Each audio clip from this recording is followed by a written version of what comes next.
रुख करते हैं बहावलपुर के सिटी चुन्नी गोट का नुमाइंदे सैयद फ़हीम हाशमी से। पाकिस्तान तहरीक इंसाफ चुन्नी गोट के टारगेट्स की जानिब से चौधरी परवेज़ इलाही के वज़ीर आला मुंतखब होने पर रैली का इनेकाद।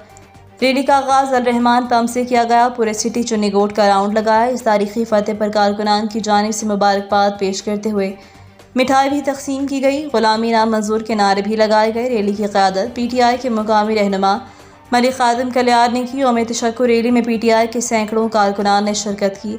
मलिक खादिम कलियार ने शुरका से खिताब करते हुए कहा कि हम इमरान खान के साथ थे, साथ हैं और उसकी पार्टी के साथ मुत्तहिद रहेंगे। आइंदा इलेक्शन में इमरान खान 2/3 अक्सरियत से कामयाब होंगे। अब अवाम में शऊर बेदार हो रहा है। इंशाअल्लाह पाकिस्तानी कौम एक दिन दुनिया की तरक्की याफ्ता कौम में शामिल होगी। मज़ीद खबरों के लिए विज़िट करें हमारी वेबसाइट rednews.pk।